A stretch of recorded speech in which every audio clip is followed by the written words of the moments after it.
and cars scorched by a fast-moving blaze just last month.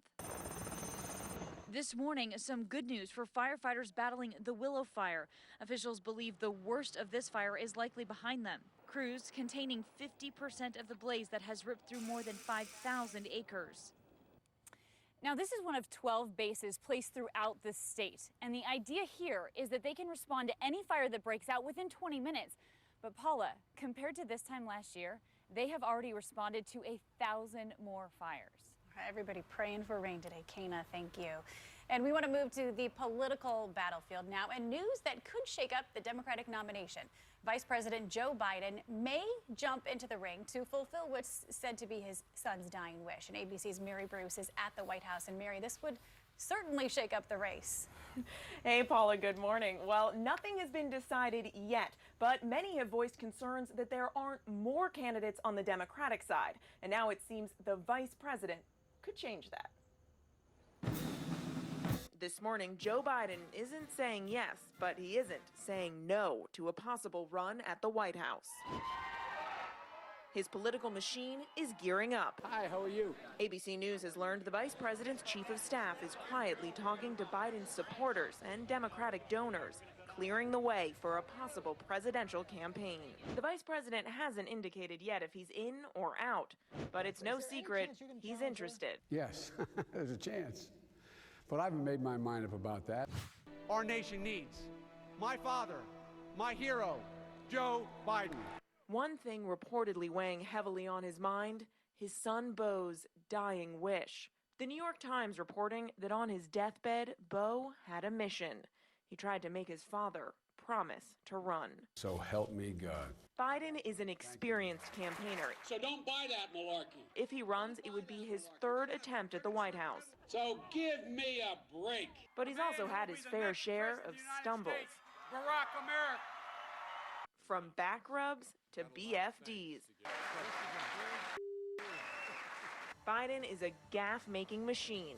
But those "oh, that Joe" moments are part of his political charm.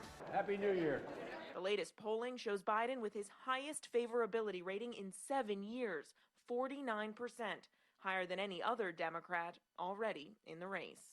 Now, Biden has said he will make a decision by the end of the month. If he does decide to jump in, politically speaking, that'd be a big deal. Dan? All right, Mary Bruce, thank you. Obviously, this would be an earthquake in the race for president. So let's bring in ABC's chief White House correspondent, John, Washington, where he'll be hosting this week later this morning. John, good morning, my friend. How likely is it really? Let's get a reality check. How likely is it really that he's going to run? Well, I'm told he is seriously looking at this. There are people that are preparing for a possible run. I've talked to several Biden advisors who are divided about how likely it is, but one of them, Dan, that he believes that Biden is 90% in. Wow, that certainly sounds like he's going to do it. But let me ask what the consequences are likely to be. As we know, Hillary Clinton has already had more time to raise money and build an organization. How serious a threat would Biden be? Well, look, the huge obstacles here. You mentioned getting in so late, without the organization, without the money. Also, you know, Biden has run for did not do well at all in either of those campaigns. But there are clear signs that Hillary Clinton is vulnerable, and Biden would be a force in this race from the start. He would undoubtedly be a challenger who, under the right circumstances, could pose a serious threat to Hillary Clinton. Shaping up to be an extremely interesting year, and John, we know you'll be covering it all the way through, and including this morning, John's going to have much more on the race for the White House, plus an interview. The front runner, a guy by the name of Donald Trump, coming up later this morning on This Week.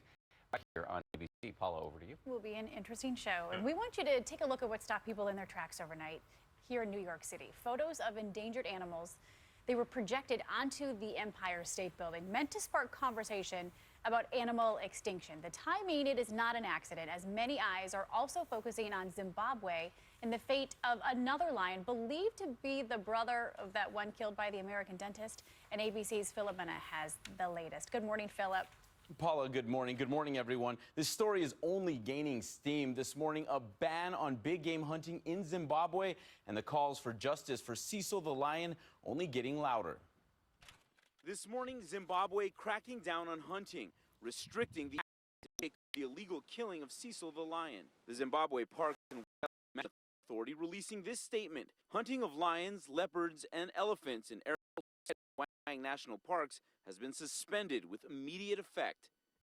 Walter Palmer shot and killed the beloved lion Cecil. Swirling of another devastating poaching. This time, Cecil's brother lion. But this morning, park officials releasing this photo of Jericho alive and well. Dr. Palmer has not been seen publicly in days. His home besieged by angry crowds. Justice for Cecil.